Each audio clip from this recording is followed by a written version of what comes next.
Tuhan, hari ini kita dapat kesempatan kembali untuk memuji Tuhan, ya, untuk mendengar firman Tuhan, Bapak Ibu.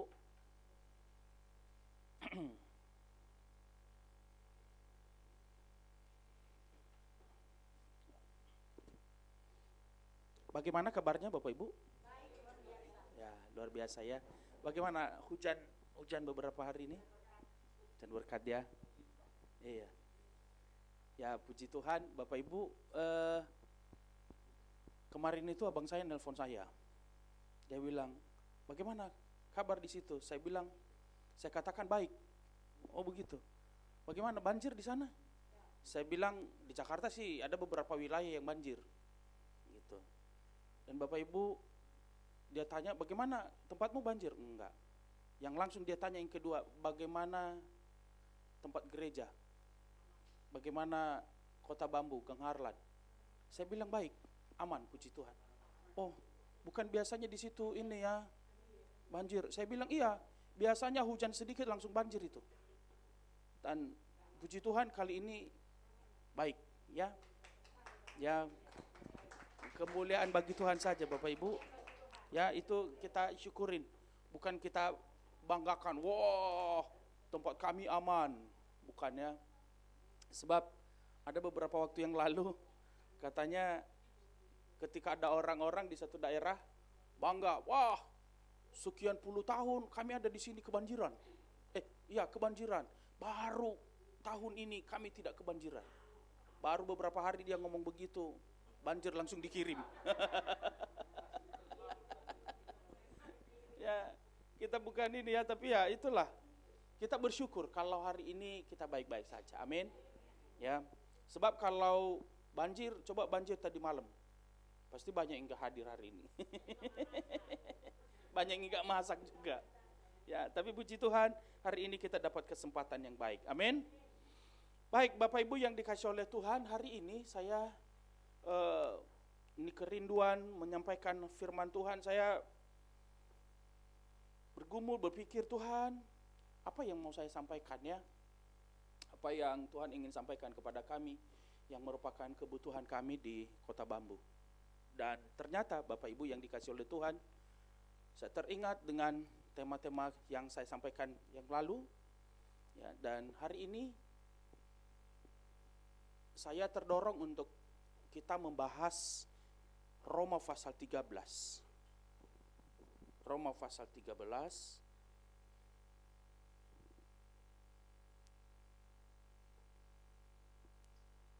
Ya, mulai dari ayat, ya mungkin mulai dari ayat 10 saja ya kita ini.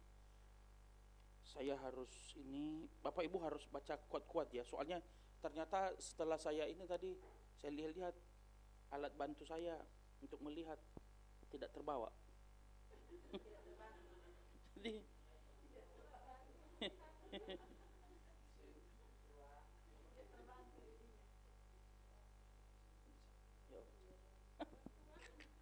ini baru kali ini saya ngalami begini kan. Dulu kan orang banyak ya, termasuk om dulu kan kalau nggak ada kacamata agak susah. Saya baru kali ini. Oh begini rasanya.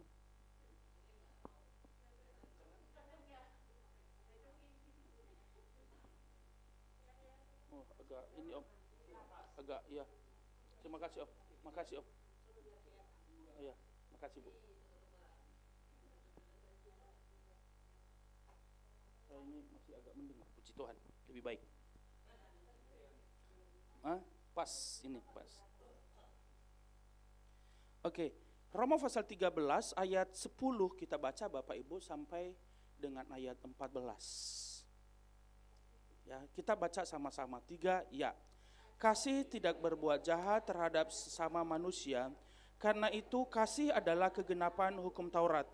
Hal ini harus kamu lakukan karena kamu mengetahui keadaan waktu sekarang, yaitu bahwa saatnya telah tiba bagi kamu untuk bangun dari tidur, sebab sekarang keselamatan sudah lebih dekat bagi kita daripada waktu kita menjadi percaya. Hari sudah jauh malam, telah hampir siang. Sebab itu marilah kita menanggalkan perbuatan-perbuatan kegelapan dan menanggalkan perlengkapan senjata Marilah kita hidup dengan sopan seperti pada siang hari. Jangan dalam pesta pora dan kemabukan. Jangan dalam percabulan dan hawa nafsu. Jangan dalam perselisihan dan iri hati. Tetapi kenakanlah Tuhan Yesus Kristus sebagai perlengkapan senjata terang. Dan janganlah merawat tubuhmu untuk memuaskan keinginannya. Kita baca lagi ulangi Bapak Ibu ayat 12. 3 ya. Hari sudah jauh malam, telah hampir siang. Sebab itu marilah kita menanggalkan perbuatan-perbuatan kegelapan dan mengenakan perlengkapan senjata terang. Amin. Buat pembacaan firman Tuhan. Bapak Ibu yang dikasih oleh Tuhan, tema khotbah saya pagi hari ini juga seperti yang tertuang di dalam ayat yang ke-12 ini. Hari sudah jauh malam dan telah hampir siang.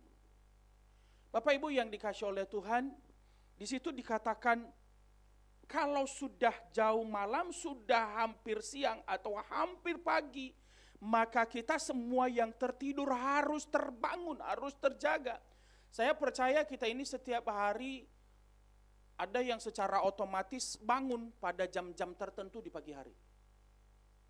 Tanpa harus pakai alarm atau sudah terbiasa, atau ada juga yang sudah pasang alarm. Pada jam-jam tertentu harus bangun. Ya. Harus bangun untuk apa? Untuk melakukan pekerjaan-pekerjaan yang lain. Dan kalau sudah bangun, pasti membereskan semua, ya, bereskan semua, termasuk cuci muka, ya, supaya jelas penglihatan. Ya. Kemudian ganti pakaian, lalu ada yang pergi ke pasar, ya, ada yang masak, ada yang macam-macam. Dan hari ini firman Tuhan berkata, hari sudah jauh malam. Artinya sebenarnya sudah subuh, sudah sampai harus bangun. Dan itu dikatakan hari sudah jauh malam dan hampir siang.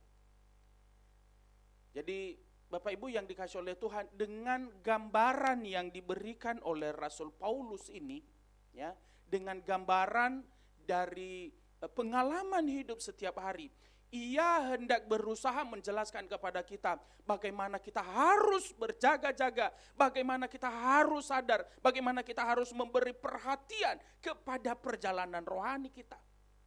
Perjalanan rohani kita sudah jauh, ya. Lanjut. Nah, ini yang lalu Bapak Ibu yang dikasih oleh Tuhan, saya sudah sempat sampaikan, ya, ini kalau kita mau melihat perjalanan zaman ini yang harus kita ketahui. Dan inilah kalau boleh dikatakan hari sudah jauh malam dan hampir siang. Artinya kita sudah hampir sampai kepada garis akhir. Dalam perjalanan kerohanian kita sudah hampir sampai kepada perjalanan akhir. Lanjut. Nah, ini yang lalu Bapak Ibu saya sudah pernah katakan bahwa dalam Alkitab kita sudah melihat akhir zaman itu sudah dimulai dari masa Kisah Para Rasul. Ketika pencurahan Roh Kudus, akhir zaman itu sudah dimulai dari situ. Tetapi sekarang kita sudah mulai sampai hampir mendekati ujung dari akhir zaman ini. Lanjut. Nah, ini dulu awal kita percaya, agak kecil ya, bisa kecil ya. Ini awal kita beriman. Kalau Bapak perhatikan di dalam ayatnya yang ke-11, ayat yang ke-11 kita baca lagi. Boleh Pak Hendra bantu baca Pak? Tolong. Iya. Iya, bagaimana? Iya, kamu harus bangun dari tidur. Kita harus sadar. Sebab kenapa?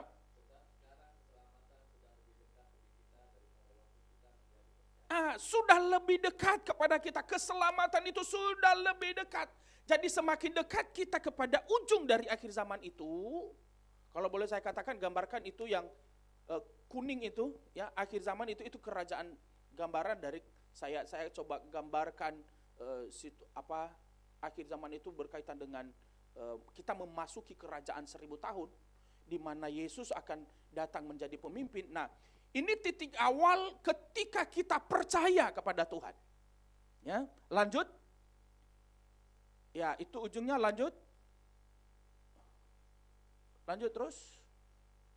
Nah, lanjut terus. Nah, ini posisi kita saat ini. Jadi kita sudah melewati Bapak Ibu, mulai dari titik awal, titik hitam itu, kita sudah makin mendekat. Kalau dulu mungkin masih jauh sekali dari penghujung dari akhir zaman itu, tetapi sekarang kita sudah semakin dekat. Sudah semakin dekat kepada keselamatan. Ia berkata bahwa kita sudah jauh lebih dekat kepada keselamatan itu dibanding ketika kita baru percaya. Sudah semakin dekat. Lanjut. Ya, ini ada jarak. Jadi ini kita harus memberi perhatian Bapak Ibu dari jarak posisi kita sekarang sampai kepada menjelang hari terakhir itu. Dan khususnya itu menjelang, ya, yang lalu kan kita membahas tentang 70 minggu Daniel. Ya, ini 1 minggu terakhir dari Daniel ini merupakan kalau boleh saya katakan, kalau yang lalu kan ada minggu terakhir itu, 1 minggu terakhir itu terjadi 7 tahun sebelum kerajaan 1000 tahun.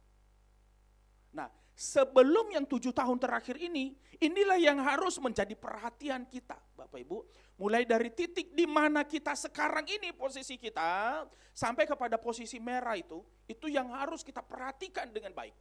Lanjut. Ya, masa berjaga-jaga untuk semakin bersungguh-sungguh. Jadi mulai dari posisi kita sekarang ini, kita harus tingkatkan persiapan, berjaga-jaga kita. Ya, dia berkata dalam ayat 11 itu, sudah saatnya kamu harus bangun dari tidur. Kamu yang tertidur harus bangun. Orang-orang Kristen yang selama ini hanya merasa biasa-biasa saja, sekarang sudah mulai sadar. Bapak Ibu, saya mau beritahu, dan ketika saya ngobrol-ngobrol dengan abang saya kemarin, kami bicara tentang keadaan kita sekarang ini. Kita tidak bisa ibadah, hampir 1 tahun. Ya, hampir 1 tahun. Ada orang berkata, bulan depan ini corona kan sudah mau ulang tahun. Ya kan? Dan ada pesan, jangan kasih tahu dia ya, apalagi ucapkan selamat ulang tahun, panjang umurnya. Ya. Nah, Bapak Ibu yang dikasih oleh Tuhan, sebagian besar di Indonesia, apalagi khususnya di Jakarta, sebagian besar gereja-gereja di Jakarta belum bisa ibadah. Belum boleh ibadah berkumpul seperti kita. Ada yang tidak berani, dan ada karena memang juga tempatnya tidak mengizinkan. Contoh, kayak di Taman Anggrek kan ada gereja. Tidak boleh ibadah. Dari pihak gereja pengen ibadah, pengelola nggak izinkan. Nah, Bapak Ibu yang dikasih oleh Tuhan, dalam situasi di mana kita tidak bisa ibadah ini, banyak gereja-gereja tidak bisa berkumpul, harusnya ini menjadi lonceng, menjadi peringatan untuk menghargai kesempatan yang ada. Saya katakan situasi corona ini menjadi simulasi. Simulasi itu apa ya? Latihan. Contoh, di mana akan terjadi lapar dan haus akan kebenaran firman Tuhan. Kalau sekarang ini, Bapak Ibu, meskipun ada banyak tidak bisa ibadah, tidak bisa pergi ke gereja, tetapi masih bisa mengikuti ibadah, masih bisa membaca Alkitab melalui virtual, masih bisa mengikuti ibadah, masih bisa dengar firman Tuhan, masih ada yang khotbah. Kalau sudah lapar dan haus akan firman Tuhan, gak akan ada yang bisa menemukan firman Tuhan, gak bisa juga. Kita gak menemukan firman Tuhan lagi, mau cari pun gak bisa, gak ada lagi. Situasinya parah, dan pada saat itu Bapak Ibu yang dikasih oleh Tuhan, Alkitab berkata, anak-anak darah akan rebah ya. Anak-anak darah yang rebah atau ya, itu dalam Habakuk ya. Ya, Habakuk. Ya, anak-anak darah akan jatuh, kemudian teruna-teruna anak akan terkulai. ya mungkin Andara, ya itu dibawa berkeliling dari barat ke timur, dari utara ke selatan, orang mencari firman tapi tidak bisa.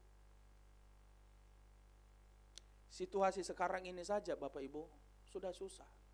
Kita sudah ibadah nih, kita sudah ibadah.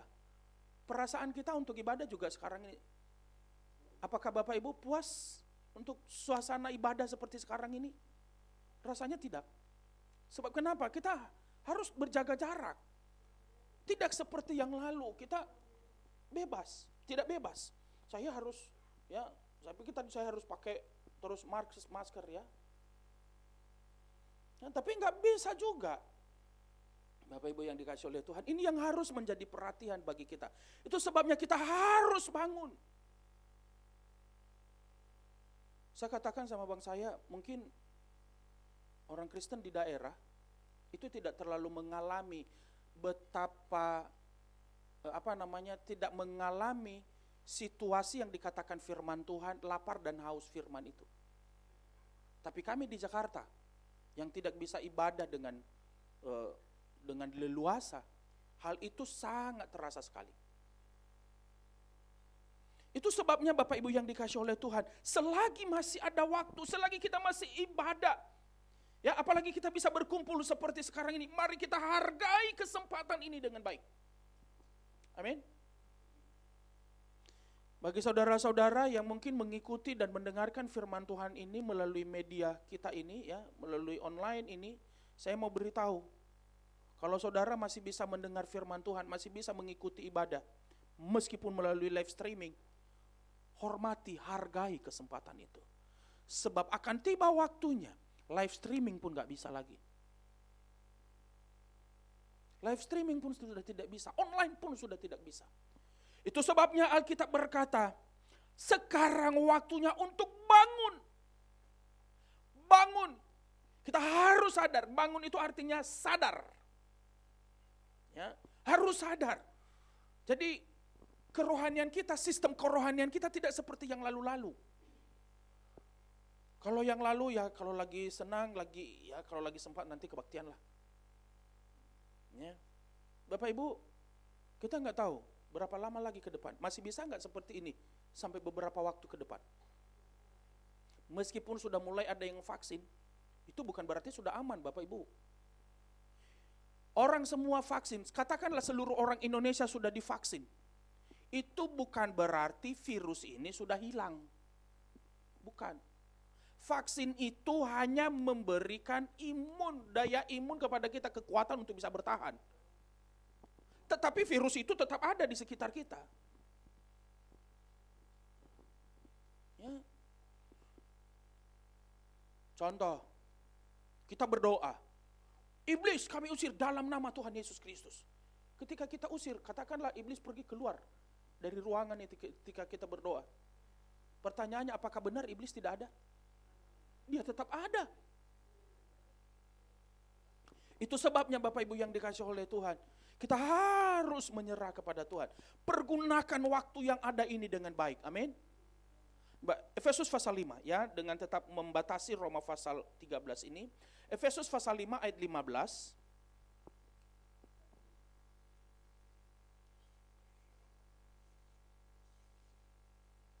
Silakan.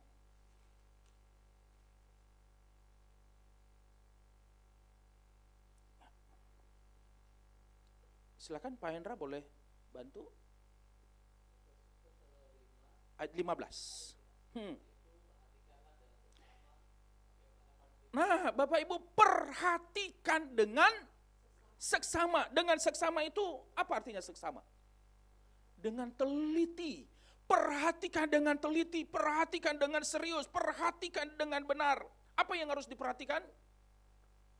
Bagaimana kamu harus hidup. Perhatikan kehidupan kita sekarang ini.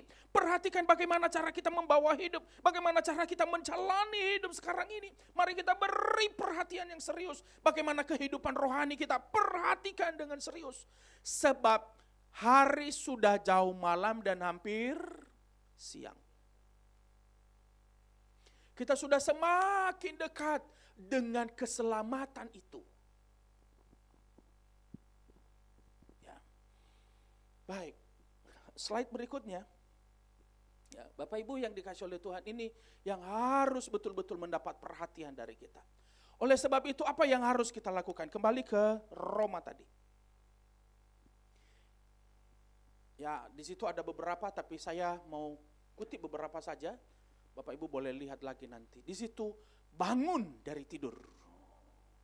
Bangun dari tidur. Bangun dari keadaan tidak mau tahu. Bapak Ibu, kita harus bisa merasakan, kita harus bisa membedakan, ya, harus bisa membedakan situasi sekarang ini, termasuk situasi ibadah, situasi rohani kita, situasi hati kita, ketika sebelum virus corona ini, dan dibandingkan dengan keadaan kita hari-hari ini. Bapak Ibu harus bisa tahu membedakannya, harus tahu merasakan perbedaannya. Sebab ketika kita bisa merasakannya, disitulah kita akan tahu berpikir apa yang harus kita lakukan. Ya, bangun dari tidur, ya, bangun dari tidur, sadar. Tidak cukup hanya tercatat sebagai warga gereja, tidak cukup hanya tercatat disebut sebagai Kristen, tidak cukup hanya disebut sudah dibaptis air. Baptisan air itu kalau boleh saya katakan itu sebagai tanda sah jadi orang Kristen. Itu sebagai stempel pengumuman kepada dunia aku sudah percaya kepada Kristus. Tapi bukan berarti baptisan itu akan mengusir setan. Baptisan itu tidak akan membuat kita pokoknya tetap bertahan dalam iman. Ya. Kita yang harus terus berjuang. Baptisan itu hanya merupakan salah satu bagian dari perjalanan rohani kita yang harus kita lewati. Tetapi kita harus meningkat. Amin. Untuk meningkat ini harus berjuang. Dalam Ibrani pasal 6. Ibrani 6 ayat 1 dan 2. Ibrani 6 ayat 1 dan 2.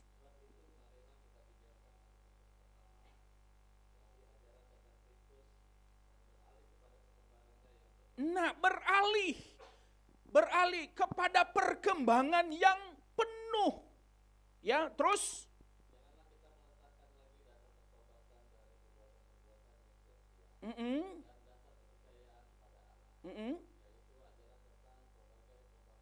ya. Iya. Artinya kita meningkat, bukan meninggalkan itu bukan berarti menganggap itu tidak berguna. Tetapi kita harus meningkat. Dari baptisan air, setelah dibaptis mau ngapain? Apakah setelah dibaptis ya sudah tenang-tenang, nanti Roh Kudus datang ngajarin sendiri, kita nggak usah kebaktian, kita nggak usah baca firman, kita nggak usah berdoa, nanti Roh Kudus akan mengajarin, pokoknya kita ngerti dengan sendirinya. Bukan begitu, tetapi dari setelah dibaptis harus meningkat, setelah dibaptis apa lagi? Kalau di dalam Matius pasal 28 ayat 19 dan 20, setelah dibaptis harus belajar firman. Amin. Harus belajar firman. Kenapa kita belajar firman? Firman ini adalah panduan hidup kita selama kita hidup di dunia ini. Panduan apa yang harus kita lakukan sebagai orang-orang yang telah dibaptis. Firman ini akan memandu hidup kita sampai kepada garis akhir dari perjalanan iman kita. Bangun, ya. Yesus itu dia berkata, mari menanggalkan, ya, dan mari kita meningkat, ya, meningkat.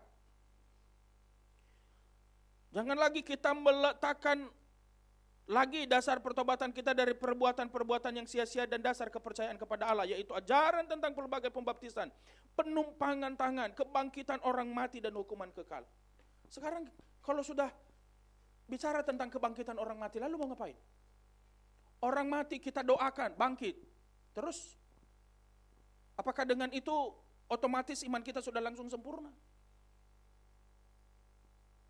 Itu hanya sebagai, Tuhan izinkan itu hanya untuk meneguhkan keyakinan kita bahwa Tuhan yang kita sembah adalah Tuhan yang hidup.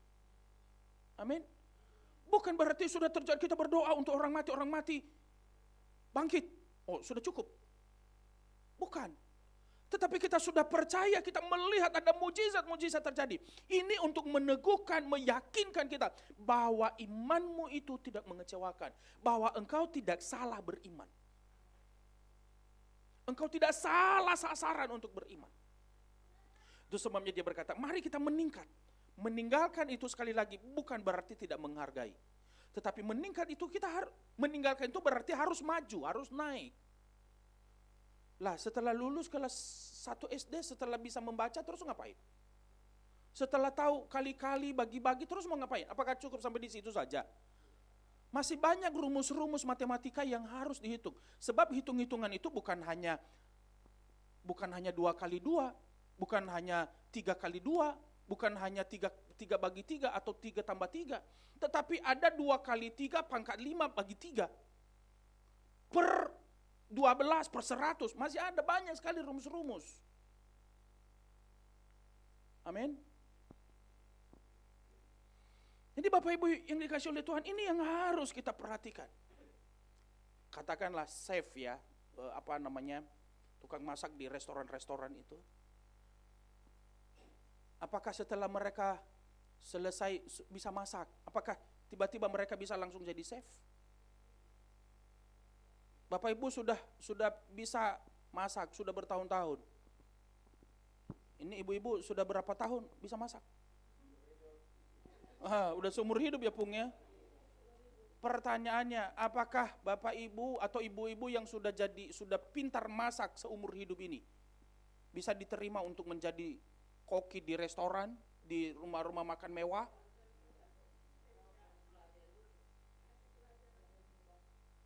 Ya, saya rasa jangankan dulu untuk memasaknya, untuk motong-motong bumbu-bumbunya juga belum tentu diizinin. Ya kan? Nah, supaya kita bisa masak, hasil masakan kita ini berkelas, maka kita harus meninggalkan pengetahuan dasar kita tentang memasak. Kalau soal masak, saya juga bisa masak. Iya kan? Soal masak, gampang masak. Persoalannya apakah kemampuan saya bisa masak ini sampai bisa masuk enggak kriteria dari yang namanya chef? Enggak. Orang selamat, Bapak Ibu, memang Alkitab berkatakan yang penting percaya dalam hati dan mengaku dengan mulut bahwa Yesus adalah Tuhan, maka ia selamat, betul? Saya mau beritahu, itu hanyalah hanya syarat dasar. Hanya syarat dasar untuk diselamatkan. Tetapi setelah percaya dan mengaku bahwa Yesus adalah Tuhan, harus meningkat lagi. Amin. Bangun dari tidur, sadar. Kemudian apa lagi? Tanggalkan semua perbuatan kegelapan. Mari kita menanggalkan semua pola hidup yang lalu. Pola-pola hidup yang tidak membawa kita kepada pertumbuhan iman yang maksimal. Perbuatan-perbuatan yang tidak membawa pertumbuhan iman yang baik. Yang tidak membawa kita semakin dekat kepada Tuhan, itu harus kita tanggalkan semua. Ya, kembali kepada Roma 13 ya. Hari sudah jauh, malam telah hampir siang, sebab itu marilah kita menanggalkan perbuatan-perbuatan kegelapan dan mengenakan perlengkapan senjata terang. Ya. Perlengkapan senjata terang itu apa? Firman Tuhan. Amin. Jadi mari Bapak Ibu yang dikasih oleh Tuhan, cara keberagamaan kita selama ini harus dirubah betul. Cara kita menjadi orang Kristen selama ini harus diubah. Cara kita menjadi orang Kristen selama ini harus diubah. Cara kita menjadi jemaat harus berubah. Pikiran kita, pola pikir kita menjadi warga gereja harus berubah. Kalau selama ini hanya berpikir sebagai yang penting, ya udah kita tercatat sebagai anggota jemaat di situ. Tidak cukup. Setelah jadi anggota jemaat mau ngapain? Setelah jadi warga jemaat di sini apa tiba-tiba langsung masuk surga? Enggak. Kalau cukup begitu, wah saya rasa saya yang lebih prioritas ditolong oleh Tuhan. So kenapa? Saya pelayan Tuhan. Saya berkhotbah. Jadi cukup om aja kan, Pak Gembala, Ibu Gembala aja yang pelayanan. Saya di rumah aja. Tidur. Kalau cukup hanya sekedar tercatat menjadi warga gereja. Tapi ternyata tidak, Bapak Ibu. Gedung gereja ini hanya sebagai wadah kita untuk berkumpul, wadah untuk kita belajar firman Tuhan. Kita harus berjuang. Mari kita menanggalkan semua perbuatan-perbuatan kegelapan. Ya Bapak Ibu tahulah apa perbuatan-perbuatan yang biasanya orang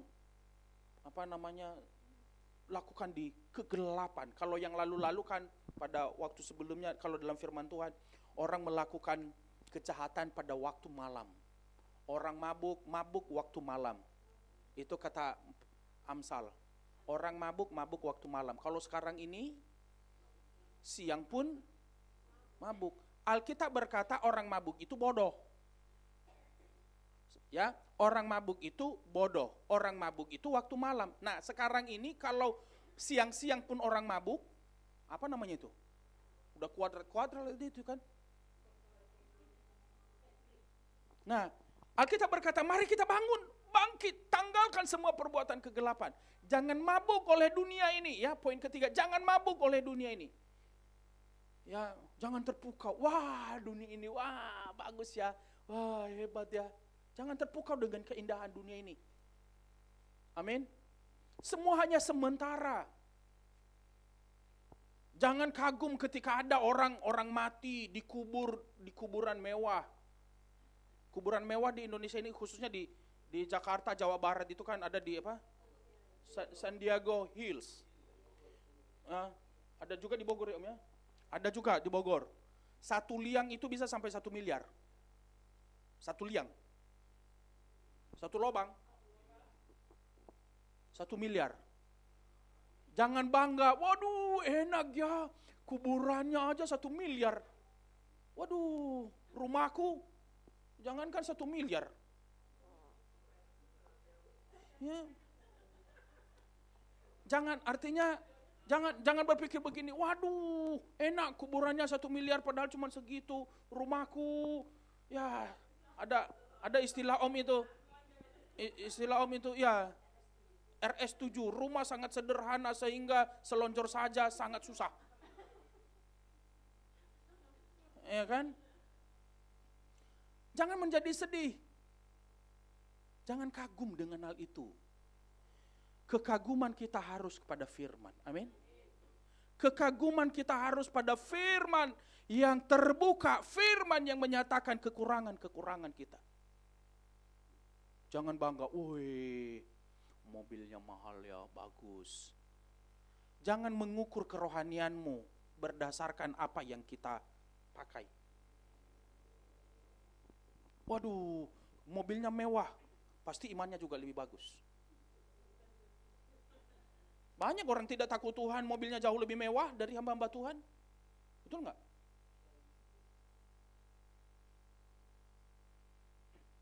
Iman itu, ya, kita harus bisa melihat kedewasaan iman itu, kekuatan iman itu adalah lihat orang itu ketika dia menghadapi situasi yang dia tidak sukai. Ketika ada dalam masalah, gimana? Masih tetap berkata Tuhan Yesus baik enggak? Atau hanya Tuhan Yesus baik itu hanya ketika semua keadaan baik? Tadi ada lagu Tuhan Yesus baik ya? Ada. Tuhan Yesus baik itu berlakunya kapan? Waktu semua baik-baik? Waktu diberkati oleh Tuhan? Seperti orang di Tuban itu tiba-tiba jadi orang kaya semua. Satu kampung, satu desa sekali borong mobil hampir 200 unit, tiba-tiba orang kaya semua. Dari tanah garapan, tiba-tiba semua mereka menjadi ketiban uang. Bukan hanya ratusan juta. minimal 5 miliar sampai 28 miliar. Tiba-tiba panik mereka semua. Ya. Apakah hanya di situ Tuhan Yesus baik? Ketika banjir juga Tuhan Yesus baik. Amin. Ketika sakit juga Tuhan Yesus baik. Berkata, terima kasih Tuhan, Engkau baik, Engkau baik. Ketika situasi tidak baik, tidak mendukung, tidak sesuai seperti yang kita harapkan, harus tetap katakan Tuhan Yesus baik. Ya, jangan mabuk oleh dunia ini. Jangan panik dengan kegemerlapan dunia ini. Dunia ini akan menyajikan hal-hal yang menarik perhatian kita. Termasuk menarik perhatian umat Tuhan, anak-anak Tuhan, hamba-hamba Tuhan. Dunia ini akan menarik kita.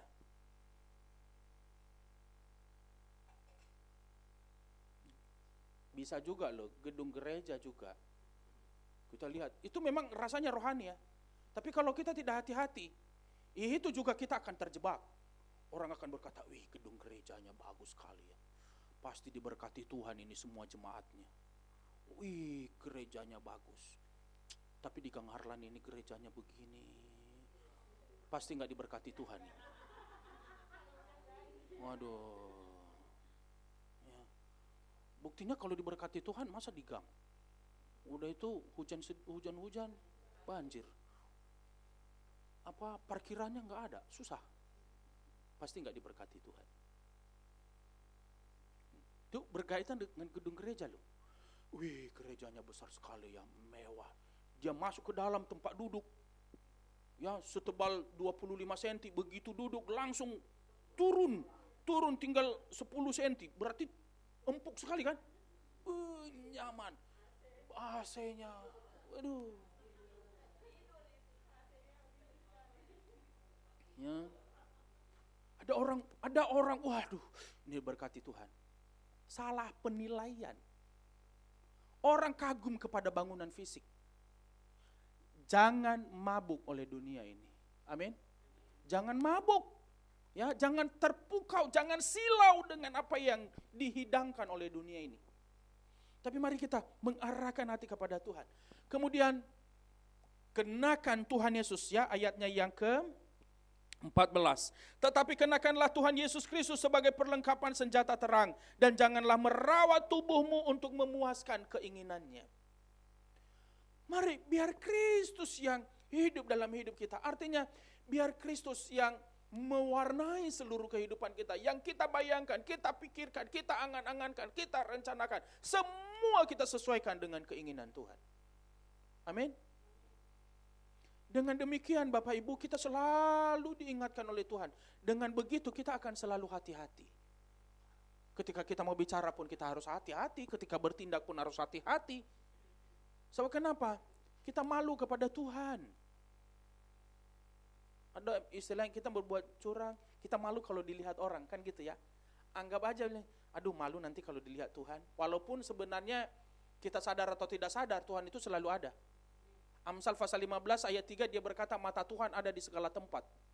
Memperhatikan orang jujur dan orang bodoh. Ya. Jadi anggap aja, aduh aku berbuat begini, enak sih, enak. Tapi gak enak nih, gak enak ke hati sama Tuhan. Ya. Dia harus, Bapak Ibu ya, lanjut. Ya, ini ada lanjut lagi. Jadi mengapa kita harus melakukan hal-hal ini? Mengapa kita harus bangun? Kita harus sadar. Kenapa kita harus menanggalkan perbuatan kegelapan? Mengapa kita harus jangan silau dengan dunia ini dan kita harus mengenalkan Kristus? Karena dosa dan kesucian saat-saat ini. Ya, dari antara ke posisi kita sekarang ini sampai kepada akhir zaman. Alkitab berkata, dosa dan kesucian akan tumbuh bersama-sama. Wahyu pasal 22 ayat 11. Silakan Pak Indra. Wahyu pasal 22 ayat 11. Kita akan lihat di sini. Bersama-sama bertumbuh. Silakan Pak. Ya. Wahyu pasal 22 ayatnya yang ke-11. Iya. Iya dan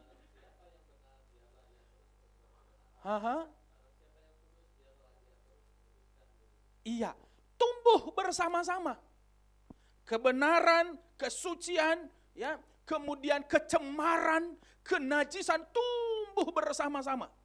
Dan ini pertumbuhannya ini semakin kuat ini Bapak Ibu. Pertumbuhannya ini sama-sama, kencang ini pertumbuhannya ini. Menjelang kedatangan Tuhan ini, menjelang akhir zaman yang sudah semakin dekat ini, pertumbuhan kejahatan ini semakin kencang. Semakin kencang. Beberapa waktu yang lalu, ada orang melakukan zina di halte. Nggak tahu Bapak Ibu ada dengar gak berita itu? Nah, melakukan zina di halte. Yang dulu-dulu gak pernah yang begitu-begitu. Ketika ditanya polisi, kenapa kamu begitu? Emangnya kenapa? Itu yang ditanya bukan lakinya, perempuannya. Kenapa begitu? Emangnya kenapa? Nah, kalau sudah begitu mau gimana coba?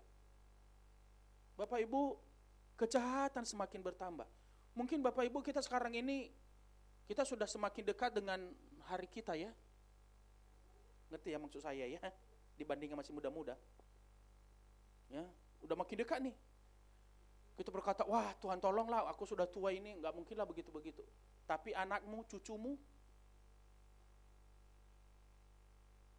apa nggak khawatir dengan anak-anaknya? Apa nggak khawatir dengan cucu-cucunya ke depan? Kalau sekarang aja sudah begitu.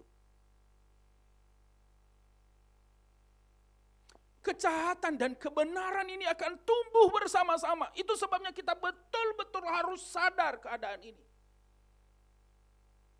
Ya, itu misalnya ya memang apalagi kayak di Jakarta ini. Kalau di daerah, di kampung itu ini jadi perhatian. Tapi kalau kayak di kota besar ini, kadang-kadang di satu gedung ada gereja di sini, di sebelah ada apalah ya tempat hiburan, ada bar, ada tempat judi, gereja di tengah-tengah, tumbuh bersama-sama.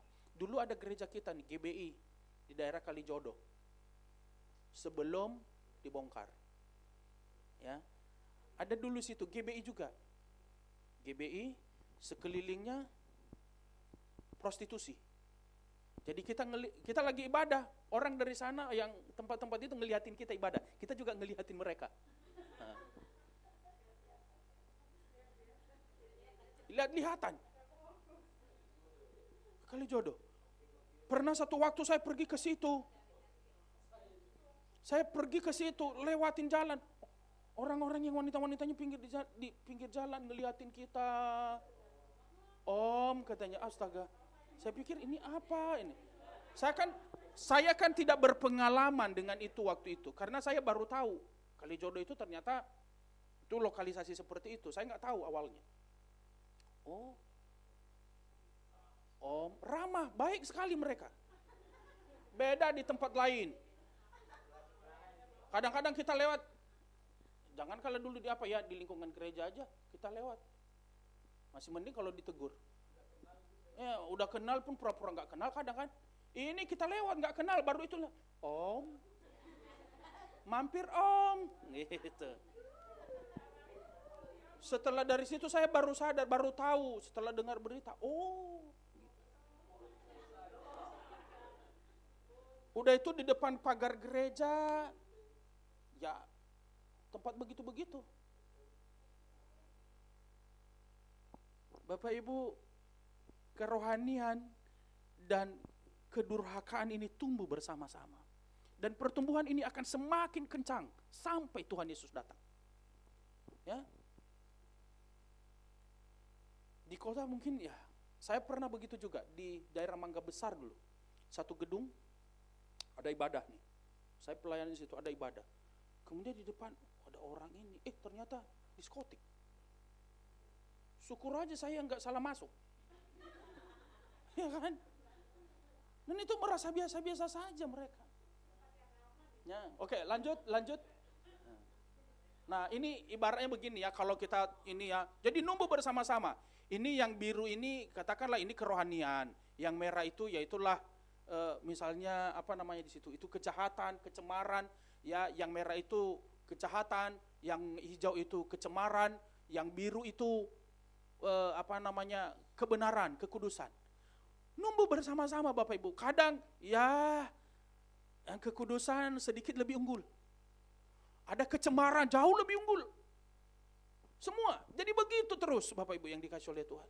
Tumbuh bersama-sama, itu sebabnya kita harus sadar betul. Amin. Lanjut. Jadi semua akan terus meningkat sampai sempurna, sampai akhir zaman. Tuhan izinkan semuanya itu karena satu, Tuhan ingin mengakhiri semuanya. Jadi Tuhan ingin mengakhiri kejahatan, Tuhan ingin mengakhiri semua ya yang tidak baik. Tuhan ingin mengakhiri dosa. Kesalehan juga Tuhan ingin akhiri. Artinya rencana Allah bagi orang suci adalah sempurna sampai kesucian, sempurna dalam kesucian. Itu sebabnya dikatakan tadi, orang benar hendaklah ia terus berbuat benar. Orang suci hendaklah ia terus berbuat suci. Artinya keinginan Tuhan, akhir puncak dari semua orang suci adalah sempurna dalam kesuciannya. Bagi orang-orang cemar, maka ia harus sempurna dalam kecemarannya. Jadi semua harus mencapai kesempurnaan. Kesucian harus sempurna, kejahatan juga harus sempurna. Barulah disitulah Yesus datang. Ketika semua sudah mencapai garis akhir, sudah sampai kesempurnaannya, disitulah Yesus datang. Yang lalu kita sudah lihat Bapak Ibu, sekarang ini semua berjalan beriringan. Ya. Dosa yang meningkat dipakai oleh Allah untuk mengolah umatnya menjadi sempurna dalam kesucian. Jadi sekarang ini kalau kita sadar, kalau kita bangun, kita akan bisa melihat kehidupan orang Kristen, kehidupan dunia ini yang terus bertumbuh di dalam dosa, yang terus meningkat di dalam dosa. Ini Tuhan izinkan dan Tuhan mau. Keadaan ini akan mengolah kita, membuat kita harus berpikir dengan baik dan benar bahwa kita harus semakin suci. Amin. Dosa yang meningkat dipakai oleh Allah untuk mengolah umatnya menjadi sempurna dalam kesucian. Kita harus bangkit seperti gandum dan ilalang, harus tumbuh bersama-sama.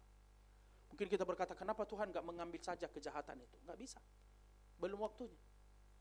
Justru nanti gandumnya juga ikut tercabut. Masih ada lagi? Karena itu sudah saatnya bagi orang Kristen untuk bangun dan sadar. Hidup kekristenan kita jangan seperti yang lalu-lalu lagi. Amin. Hari sudah jauh malam dan hampir siang. Mari kita bangun. Ada lagi? Amin. Tuhan Yesus memberkati. Ada satu lagu lama, zaman sekarang berjagalah. Kita